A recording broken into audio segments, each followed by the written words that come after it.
One TV1. Dan yang tertinggal sekarang adalah PSI yang menggugat, dan kebetulan sekarang adalah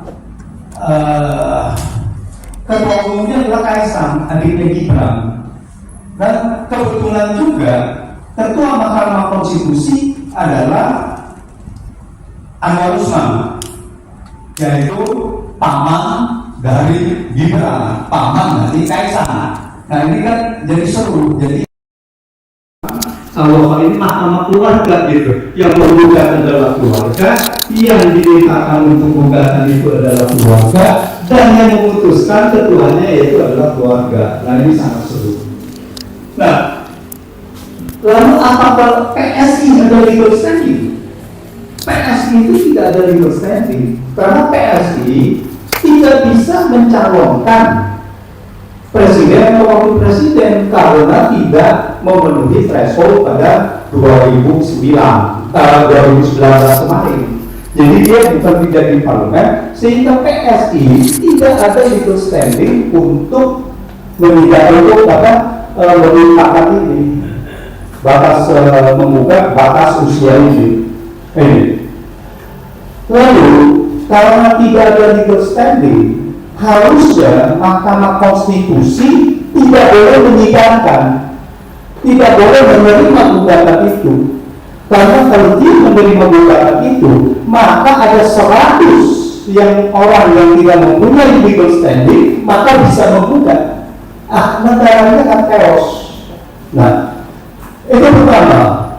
Begitu Mahkamah Konstitusi menerima dan untuk menyidangkan kasus ini, Mahkamah Konstitusi sudah melanggar konstitusi. Itu kita harus gariskan dulu. Dia sudah melanggar konstitusi.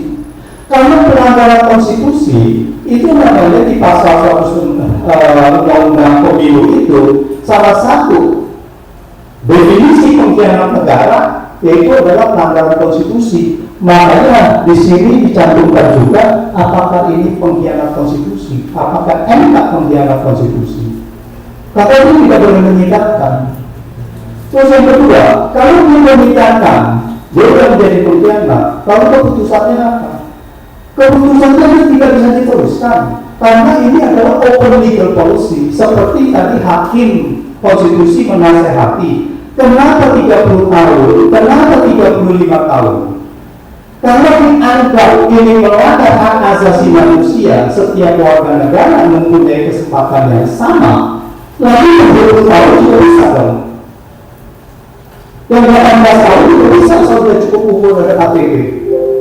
Dan artinya pada saat ini adalah siapa yang bisa apa tidak bisa, yang menentukan adalah DPR. Oleh karena itu partai politik membuat kesepakatan di DPR menentukan undang-undang, yaitu mengenai batas usia tidak boleh dilepas. Saat itu adalah 40 tahun. Seandainya DPR setuju bahwa itu 30 tahun, ya silakan sidang di parlemen menentukan bahwa itu 35 tahun. Jadi ini bukan wewenang dari MK.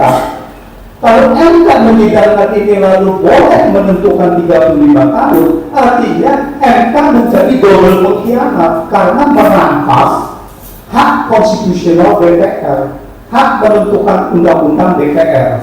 Jadi dia mengkhianat. Jadi dia melanggar undang-undang, jadi pembuat DPR sebagai pembuat undang-undang. Saya rasa sementara itu pengumuman dari saya. Terima kasih.